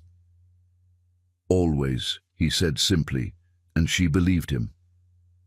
That night, Marlene sat in her apartment looking at Jennifer's letter, Lenora's testimony notes, the plans for the foundation they were building. 3 months ago, she'd been a bride betrayed. Now she was becoming something else, an advocate, a survivor, a woman who might eventually trust love again. Her phone buzzed with a text from Bradley's lawyer. "My client wants to make a deal. He'll confess to everything in exchange for medium security instead of maximum. He's willing to allocate his remaining assets to your foundation." She forwarded it to Diana Chen with 2 words. "No deal." Bradley Stallone didn't get to negotiate his way out of consequences. The trial would happen. Justice would be complete. And then maybe Marlene could finally start living instead of just surviving. Chapter 8. The Other Victims. The conference room at Diana Chen's office had been transformed into a war room 4 months after the wedding, with evidence boards covering every wall, testimony transcripts stacked like monuments to pain, and 5 women who'd never thought they'd meet sitting around a polished table that reflected their faces like ghosts of who they used to be. Marlene studied the other women Bradley had targeted, each representing a different chapter in his evolution as a predator. Besides herself and Lenora, there was Amanda Morrison from Portland, via video link from the psychiatric facility where she was still recovering. Tonya Richards from Chicago, who'd lost her tech startup to Bradley's manipulations 3 years ago. And Zooey, surprisingly, Sofia Castellano from Miami, who'd managed to escape Bradley before he could spring his trap, but had been too terrified to come forward until now. Diana Chen stood at the head of the table, her presence commanding despite her petite frame. "Ladies, thank you for being here. I know this isn't easy, but your united testimony will ensure Bradley Stallone never hurts another woman again." "How many years are we talking?" Tonya asked, her voice steady despite the slight tremor in her hands.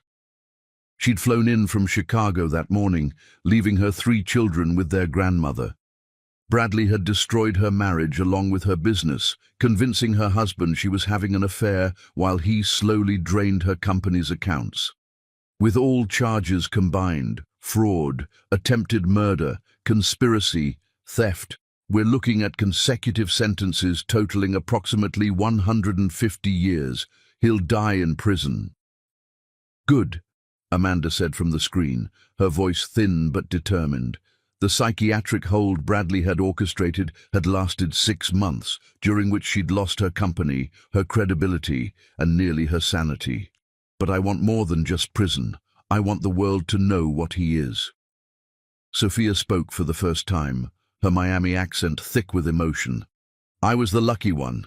I ran before he could destroy me completely. But I've been looking over my shoulder for 2 years, afraid he'd come after me for knowing too much." "What made you run?" Marlene asked gently. "My grandmother. She was visiting from Cuba, didn't speak much English, but she took one look at Bradley and said in Spanish, 'That man has the eyes of someone who's killed before.' I laughed it off, but she was so serious, so scared.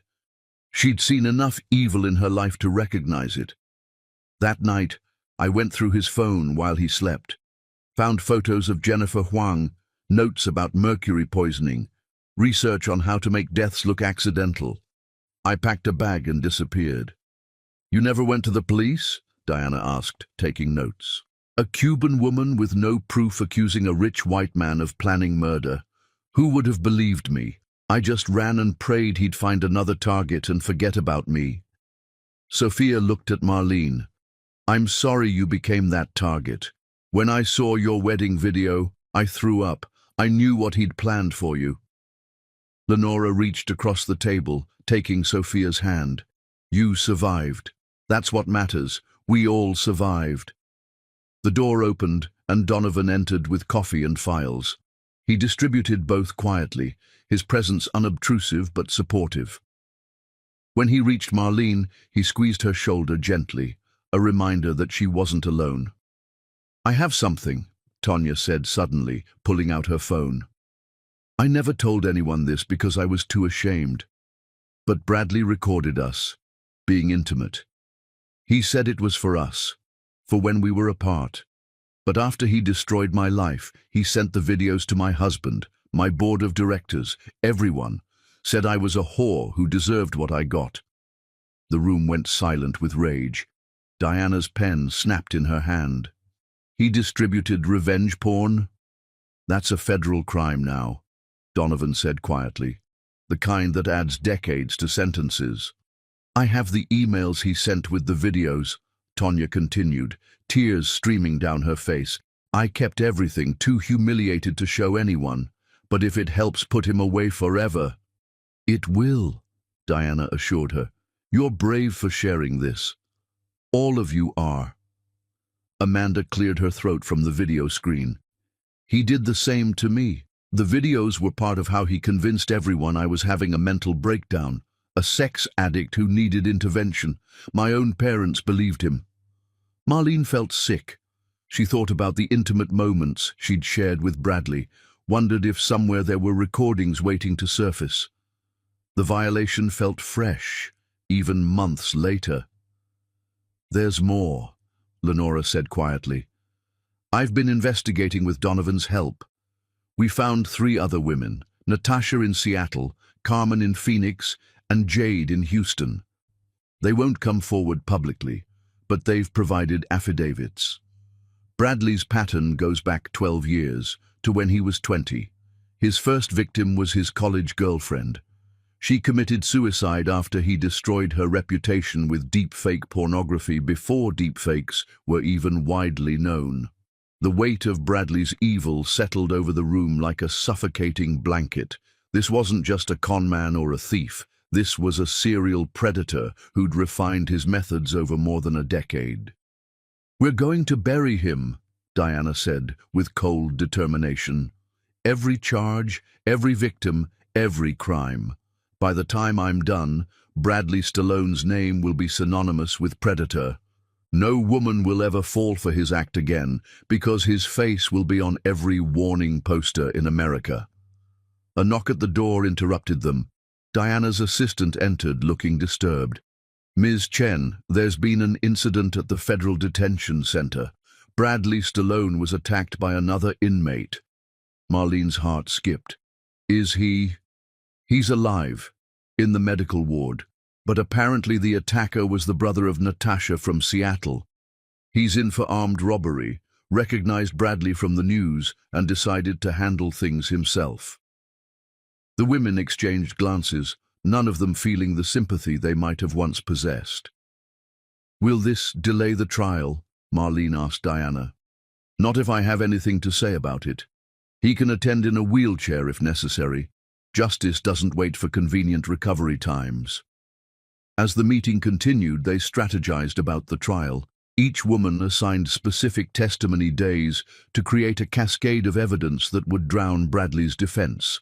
Marlene would go last, the culmination of a pattern that started with a college girl's suicide and led to a wedding altar ambush. After the meeting, Donovan walked Marlene to her car. You okay? I keep learning new depths to his evil. Every time I think I understand what he was, I discover something worse. But you're facing it. All of you are. That takes incredible courage. Or desperation. Or anger. I'm not sure which is driving me anymore. He stopped walking, turning to face her. It's courage. Desperation would have you hiding. Anger alone would have you seeking revenge outside the law. This, building a foundation, uniting victims, ensuring legal justice, this is courage. 4 weeks until the trial, she said, changing the subject from compliments she didn't know how to accept. Are you ready? The question is, are you ready? You'll have to see him, sit in the same room, relive the worst moments of your life in public. I'll be ready. These women, Lenora, Amanda, Tanya, Sophia, all the others who can't come forward, they deserve to see him fall. Jennifer Huang deserves justice from beyond the grave, and I deserve to look him in the eye as they read the verdict. And after? Donovan asked carefully, reminding her of their conversation from a month ago. After we talk about us, about the future, about building something real on the ashes of what was fake. He smiled, the kind of smile that reached his eyes and made her remember what genuine affection looked like. I'm going to hold you to that. That night, Marlene sat with the other victims' stories spread before her. Each woman had been chosen carefully, successful, isolated from support systems in some way, possessing something Bradley wanted. But more than that, each had been strong enough to interest him. He didn't prey on weakness. He was attracted to strength because breaking it fed his ego. Her phone buzzed with a message from an unknown number. She almost deleted it, then saw it was from the Federal Detention Center. Against her better judgment, she opened it. It was from Bradley, somehow sent from the medical ward. You think you've won, but you've just made me famous. Every man in America will know my name, study my methods. I'm going to inspire a generation. You didn't defeat me, Marlene. You made me immortal. She forwarded it to Diana immediately, then deleted it from her phone. But his words lingered. Was he right? By exposing him so publicly, had they created a blueprint for other predators? Then she thought of the foundation they were building, the warning systems they were putting in place, the education programs Celeste was developing. For every predator who might learn from Bradley, they would teach 100 women to recognize the signs, to trust their instincts, to run before it was too late. She texted the group chat Diana had created for the victims.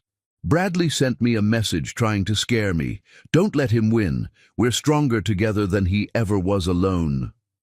The responses came immediately. Lenora, he's desperate, scared, good. Tanya, let him rot in his fear like we rotted in ours. Sophia, my grandmother says evil always thinks it's winning right before it falls. Amanda, 4 weeks. Then we never have to think about him again. But Marlene knew better. They would always carry Bradley with them, not as a victor but as a scar that proved they'd survived. The trial wouldn't erase the past, but it would lock away the monster and maybe, just maybe, let them all finally start healing. Chapter 9. The Final Gambit. The FBI field office in downtown Atlanta felt like a fortress at 2 in the morning, 5 months after the wedding disaster.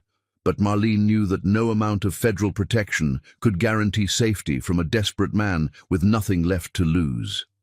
Bradley had been released from the medical ward 3 days ago, and his lawyer had made an unusual request through Diana Chen. He wanted to meet with Marlene alone, claiming he had information about other victims that he would only share with her. No lawyers, no recordings allowed. The FBI had immediately seen it as an opportunity, though Marlene recognized it for what it was, Bradley's last attempt at control. Agent Harrison stood before her, holding the wire that would be taped to her ribs. You don't have to do this. We have enough evidence to convict him without a confession. But not enough to guarantee life without parole, Marlene countered. She had dressed carefully for this meeting. A black suit that projected power, minimal jewelry except for her grandmother's pearl necklace that had survived the wedding day, and the red lipstick her mother had taught her to wear as armor. Donovan paced the room like a caged animal. He had argued against this plan for hours, but Marlene's determination had won. If he touches you, if he even moves aggressively, the agents will intervene, Diana assured him, though her own expression showed concern. We'll have eyes on her the entire time. The meeting room has cameras, panic buttons, everything. Everything except the ability to stop a man who has nothing left to lose from doing something desperate, Celeste said from her chair in the corner. She had insisted on being present, her maternal instincts overriding FBI protocols. Baby, you've already won. You don't need to give him this. Yes, I do. Marlene stood still as Agent Harrison's colleague, Agent Martinez, taped the wire to her skin. Not for the case. For me. I need to face him one last time, not as his victim, but as his equal. I need him to know that I'm not afraid of him anymore. The truth was more complex. She was terrified, but not of Bradley himself. She was afraid of what seeing him might trigger, what memories might resurface, what doubts about her own judgment might creep back in. But courage, Donovan had taught her, wasn't the absence of fear. It was acting despite it. At 2:47 a.m., they drove to the federal holding facility where Bradley had requested the meeting. The timing was his choice, a power play to disrupt her sleep, to meet when she might be vulnerable. He did not know that Marlene had not slept properly in 5 months anyway, that 3 in the morning had become her most productive hour, when she worked on the foundation paperwork and corresponded with victims in different time zones. The meeting room was sterile, windowless, with fluorescent lights that made everything look sickly. Bradley sat at a metal table, his hands cuffed to a chain around his waist. The orange jumpsuit hung on his frame. He had lost weight, muscle mass, the commanding presence that had once fooled so many, but his eyes remained calculating, scanning her as she entered. Marlene. He said her name like a prayer and a curse combined. You look beautiful. Success suits you. She sat across from him, maintaining eye contact. You wanted to talk. You have 15 minutes. All business now? Remember when you used to smile when you saw me? When you used to... 14 minutes and 30 seconds. His facade cracked slightly. I know about the wire. They think I'm stupid, but I know you're recording this. Marlene kept her expression neutral, though her heart raced. If he knew about the wire, this could all be for nothing. Bradley leaned forward as much as his restraints allowed. But I don't care. I want you to record this. I want everyone to know the truth. Which version of the truth? You seem to have so many. The real truth. That I loved you. The words hung in the air like poison gas. Marlene forced herself not to react, not to laugh at the absurdity or rage at the audacity. You don't destroy people you love, Bradley. No! Then why are you destroying me? His voice turned pleading, the master manipulator pulling out his final performance. We could have been perfect together. Your business sense, my connections. We could have built an empire. On the bones of how many women? Jennifer Huang?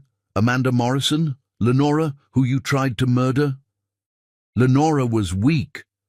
The mask slipped completely, revealing the monster beneath. She found out about the patents I was developing from James Westbrook's research. She was going to expose me. I had no choice. There it was, a confession to attempted murder, captured on the wire. And Jennifer. Jennifer was practice. His voice turned cold, clinical. I needed to know if I could do it, if I could take a life and walk away clean. She was so trusting, even as I poisoned her. Even as I cut her brake lines, she texted me that she loved me. Marlene's stomach turned, but she pressed on. Amanda? Amanda figured it out too quickly. Smart woman, too smart. The psychiatric hold was elegant, though. Make everyone think she's crazy, and no one believes her truth. She's still in that facility, isn't she? Still screaming about me while they medicate her into silence? She's recovering. She'll testify at your trial. Bradley laughed, a sound devoid of humor. They all will, won't they? My conquests, parading their victim status for sympathy. But they're not victims, Marlene. They're participants. They wanted what I offered. Wealth, status, the fantasy of being chosen by someone like me. Someone like you, superior, evolved beyond conventional morality. I gave them the greatest gift, association with greatness, even if briefly. The narcissism was breathtaking, even after everything Marlene knew about him.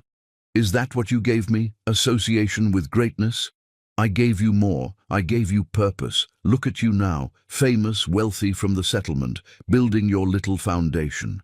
You should thank me. Without me, you'd still be planning mediocre weddings for mediocre people. Without you, I'd still trust people. I'd still have my best friend. I'd still believe in love. Kira was never your friend. She told me about every insecurity you shared with her, every doubt. Did you know she's kept journals about you since college, documenting every time you succeeded where she failed? She came to me, Marlene, not the other way around, offered to help me destroy you for a chance to take your place. The revelation hit harder than expected. Marlene had processed Kira's betrayal, but learning it had been premeditated for years added another layer of pain. Why tell me this? Because I want you to know that everyone in your life will eventually betray you. Your mother, investigating your fiancé behind your back. Donovan, using you to get revenge for his father. Even your precious victim support group, they're using your story for their own gain. No, Marlene said firmly, they're surviving. We're all surviving what you did to us. What I did? I showed you the truth about humanity. People are selfish, weak, disposable. I just had the courage to act on it. You had the sickness to act on it. There's a difference. Bradley's eyes flashed with rage. You think you're better than me? You destroyed my life just as thoroughly as I planned to destroy yours. The only difference is you had help. The difference is I was defending myself. You were hunting. Semantics. He leaned back, studying her. Do you want to know why I really chose you? Marlene waited, knowing he would tell her regardless. Your father's patents were valuable, yes, but it was more than that. You reminded me of my mother before Sterling broke her. Strong, independent, successful. I wanted to break something that reminded me of her, to prove I could do what he did but better. The confession was unexpected, a glimpse into the psychology that had created the monster. Your mother left when you were 12, Marlene remembered from the investigation files. She didn't leave. Sterling destroyed her systematically until she had no choice but to run. He taught me everything, how to identify weakness, how to exploit trust, how to make someone question their own reality, but he was sloppy. His victims escaped. Mine didn't.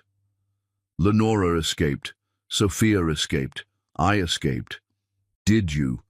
You're here at 3 in the morning talking to me. I'm in your head, Marlene. I'll always be in your head. Every time Donovan touches you, you'll wonder if he's playing a longer game. Every time you make a friend, you'll wonder when they'll betray you. I've poisoned your ability to trust forever. That's a murder that doesn't require death. The words were designed to wound, and they found their mark. But Marlene had learned something in 5 months of therapy and support groups. Truth could be acknowledged without being accepted as permanent. You're right, she said, surprising him. You did poison my ability to trust blindly. But blind trust was what made me vulnerable to you. Now I trust with verification. I love with boundaries. I build relationships with foundations instead of fantasies. You didn't break me, Bradley. You refined me. Pretty words, but we both know the nightmares haven't stopped. The panic attacks when someone moves too quickly. The way you check locks 3 times before bed. How do you know? Marlene stopped, realizing. You have someone watching me. Bradley smiled, the expression grotesque in the harsh lighting. I have admirers, men who understand what I was trying to achieve. They send me updates, photos. You should see the one of you crying in your car outside the courthouse, beautiful in your vulnerability. Marlene's hand moved to the panic button under the table, but she didn't press it. Not yet. Give me names. Why would I do that? Because you're proud of it.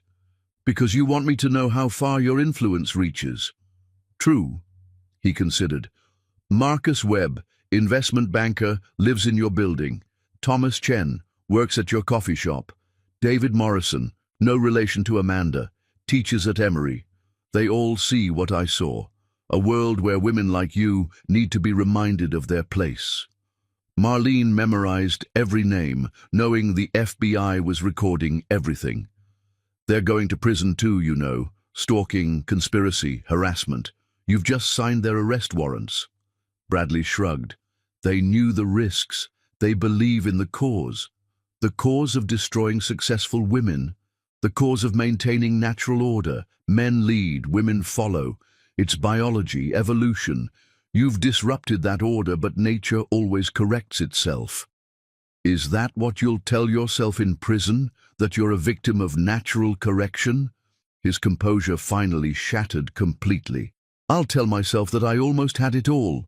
That if you hadn't been such a frigid bitch who snooped where you shouldn't have, we'd be married now. I'd have your father's patents, your business connections, your body when I wanted it. And in a few years, when you'd outlived your usefulness, you'd have had an accident like the others, and I'd have moved on to the next target with your fortune added to mine. There it was. Full confession to planning her murder, recorded clearly on the wire. But I did snoop. I did find out. And now you'll die in prison instead of in a penthouse. Bradley lunged forward as much as his chains allowed, his face contorted with rage. I should have killed you that morning in the hotel. Should have strangled you when you walked into that suite. But you didn't. Because you're a coward who kills through poison and staged accidents, not face to face. You're not a predator, Bradley. You're a parasite. The guards rushed in as Bradley struggled against his restraints, screaming obscenities and threats. As they dragged him away, he managed one last coherent sentence. Check your brake lines, Marlene. My admirers are everywhere. Outside the facility, Marlene collapsed into Donovan's arms, the adrenaline finally crashing. Diana Chen was already on the phone with the FBI, arranging arrests for the men Bradley had named. You did it. Donovan whispered into her hair. You got everything. Full confession to multiple murders, conspiracy, future plans. He'll never see freedom again. He knew about the wire, Marlene said, still shaking. He wanted to confess. Why? Celeste answered, her voice heavy with understanding. Because he's a narcissist who couldn't bear the thought of being forgotten. He wanted his story told, even if it meant life in prison. In his mind, infamy is better than anonymity. As they drove home, the sun beginning to rise over Atlanta, Marlene thought about Bradley's final threat. His admirers, his influence, his poison spreading even from behind bars. But she also thought about the women who'd united against him, the foundation they were building, the future that existed beyond his shadow. The trial starts tomorrow, Diana said. After this confession, it's really just a formality. He'll plead guilty to avoid the death penalty, take life without parole. Good, Marlene said, meaning it. I want this chapter closed. But she knew, as they all did, that some chapters never fully close. They just become part of your story, scar tissue that reminds you of wounds survived and strength discovered. Bradley would always be part of her history, but he would not define her future. Chapter 10. Justice and New Beginnings. The federal courthouse at 9 a.m. was surrounded by news vans and protesters, 6 months to the day after Marlene had discovered Bradley's betrayal. But inside courtroom 7, there was only the quiet rustle of papers and the weight of impending justice that made the air itself feel heavy with consequence. Bradley Stallone sat at the defendant's table in a suit that no longer fit his diminished frame, his hands shackled, his father notably absent, Sterling having fled to a non-extradition country 3 weeks prior, abandoning his son to face justice alone. The man who had once commanded rooms with his presence now looked like what he truly was, a hollow predator finally defanged. Judge Constance Meridian entered, and the courtroom rose. Marlene stood between her mother and Donovan, feeling the strength of their presence like armor. Behind them sat Lenora, Amanda, on a special pass from her treatment facility, Tonya, Sophia, and 7 other women who had come forward after Bradley's confession went public. The army of his victims had become an army of survivors. "Mr. Stallone," Judge Meridian began, her voice carrying the weight of authority, "you have pleaded guilty to 16 counts of fraud, 4 counts of attempted murder, 2 counts of murder in the first degree, 23 counts of theft, 8 counts of distributing revenge pornography, and conspiracy to commit murder. Before I pronounce sentence, do you have anything to say?" Bradley stood slowly, turning not to the judge but to Marlene. His eyes held that same possessive gleam that had once masqueraded as love. "I loved you," he said, his voice carrying across the silent courtroom. "In my own way, I loved you more than any of them. You were going to be my masterpiece." Before Marlene could respond, Celeste Novak stood up, her voice cutting through the courtroom with maternal fury that had been contained for 6 months. "You don't know what love is, Bradley Stallone. Love protects. It doesn't destroy. Love builds up. It doesn't tear down. You're a parasite who confused possession with affection, control with care. My daughter survived you not because you loved her, but because real love surrounded her. From me, from Donovan, from these brave women who stood with her. You're about to learn what happens when you mistake a strong black woman's grace for weakness." Judge Meridian allowed the moment before continuing.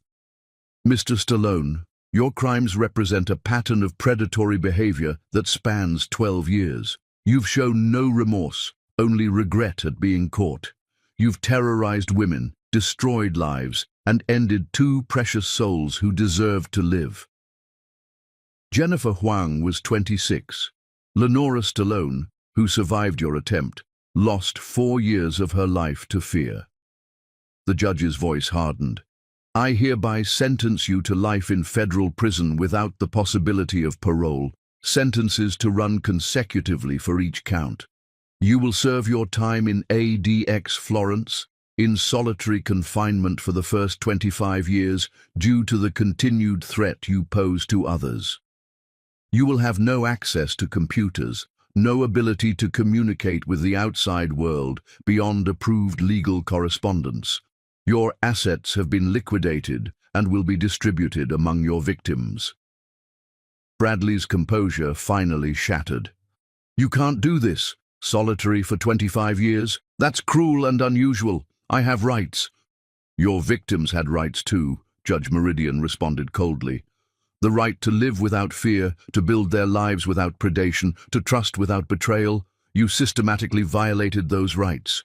This sentence is justice, not cruelty. Marshal, remove the defendant." As they dragged Bradley away, he screamed Marlene's name repeatedly, declarations of love mixed with threats, until his voice faded down the corridor and into the silence of his new permanent reality, a concrete cell where his manipulations would echo only off walls that couldn't be charmed or threatened into submission.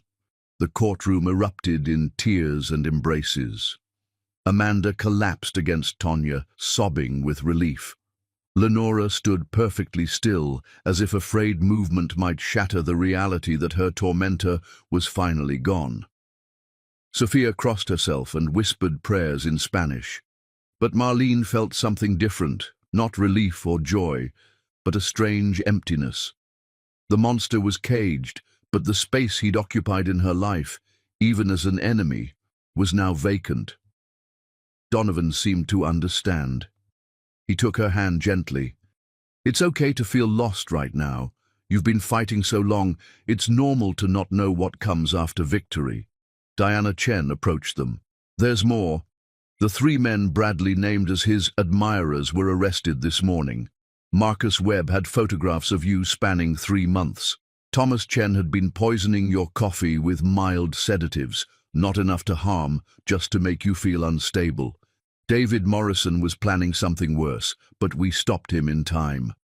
The revelation should have terrified Marlene, but instead she felt a surge of power. Even with his network, even with his planning, they had all failed. She had won. Outside the courthouse, reporters swarmed, but Marlene had prepared a statement. She stood at the microphones, flanked by the other survivors, and spoke with the clarity that comes from absolute truth. Today, justice was served. But this isn't just about Bradley Stallone. This is about every woman who's been told she's crazy for sensing danger, every victim who's been blamed for their predator's actions. We stand here not as victims, but as proof that survival is possible, that justice, though sometimes slow, does come. The Jennifer Huang Foundation for Women's Safety launches today, funded by the very wealth Bradley stole from his victims. He tried to build an empire on our bones. Instead, we're building a fortress where future women can find safety. The crowd erupted in applause, but Marlene was already walking away, done with the public spectacle of her pain. 6 hours later, 3 p.m. The Novak family church had been transformed with simple elegance, white roses and lilies, candlelight casting warm shadows on the stained glass, and only 50 guests instead of the 300 who'd witnessed her humiliation 6 months ago. But this was perfect, intimate, real, in a way her first wedding had never been. Marlene stood in the preparation room, wearing a simple ivory dress that her grandmother had worn in 1952, altered to fit perfectly. No $10,000 designer gown, no excessive jewelry, just the pearl necklace that had witnessed everything and survived intact. Celeste entered, tears already streaming. "You don't have to do this today, baby. I know it was Donovan's idea to reclaim the date, but—" "It was my idea, Mom," Marlene corrected, taking her mother's hands. "6 months ago, on this exact date, my life exploded. Today, I'm choosing to rebuild it. Bradley doesn't get to own this date forever. And Donovan, are you marrying him because you love him or because I chose him?" Marlene smiled, remembering all the quiet moments of the past 6 months. Donovan bringing coffee exactly how she liked it without being asked. Donovan standing guard while she testified. Donovan building his new company specifically to help women like her protect their assets. Donovan waiting patiently for her to be ready, never pushing, always present. "Both," she admitted. "You chose him before I knew I needed him. But I'm marrying him because somewhere between the coffee dates and court hearings, between the late-night planning sessions for the foundation and Sunday dinners at your house, I fell in love with him. Real love. Not the performance Bradley offered." Celeste kissed her daughter's forehead. "Your father would be so proud. You took the worst thing that could happen and transformed it into purpose." "I learned from the best," Marlene replied, squeezing her mother's hand. The music began. Not the traditional wedding march, but Nina Simone's "Feeling Good," because this was a new dawn, not a traditional union. Marlene walked down the aisle alone, choosing to give herself away rather than be transferred from one protector to another. Donovan stood at the altar in a simple black suit, his eyes bright with tears he didn't try to hide. Beside him stood his mother Eleanor, and surprisingly Lenora Stallone as a bridesmaid, the woman who'd shared Bradley's name now standing as witness to Marlene choosing a different path. Reverend Thompson, who had been prepared to marry her to Bradley 6 months ago, now spoke different words. "We gather today, not in spite of the past, but because of it." Marlene and Donovan found each other in the darkness and chose to be each other's light. When it came time for vows, Donovan went first, his voice steady and sure. "Marlene, I've loved you since you outbid me for that Miles Davis album 3 years ago. I've loved you through investigation and revelation, through triumph and trial. You asked me once why I helped without asking for anything in return. The answer is simple. Your strength in surviving made me want to be worthy of standing beside you. I promised to never dim your light, to support without suffocating, to love without possessing. You are not mine to own but mine to cherish, and I will spend every day earning the gift of your trust." Marlene felt tears she hadn't cried through 6 months of trauma finally fall freely. When she spoke her vows, her voice carried the power of absolute certainty. "Donovan, you showed me that real love doesn't announce itself with grand gestures and hollow promises. It shows up with coffee and quiet support. It builds foundations instead of cages. It celebrates strength instead of trying to break it. 6 months ago, I thought I knew what love was. I was wrong. You taught me that love is patient action, not passionate words. Love is standing guard while someone heals, not rushing them to recover. You waited for me to be ready, and now I am. Ready to build something real, something lasting, something that Bradley could never understand because it's based on equality, not control. I choose you, not because my mother chose you first, but because you chose to be the man worth choosing." "The rings?" Reverend Thompson asked. Amara stepped forward with 2 simple gold bands. No diamonds, no extravagance, just unbroken circles representing unbroken promises. As they exchanged rings, Marlene noticed movement in the back of the church. Kira stood in the doorway, heavily pregnant now, tears streaming down her face. For a moment their eyes met, betrayer and betrayed.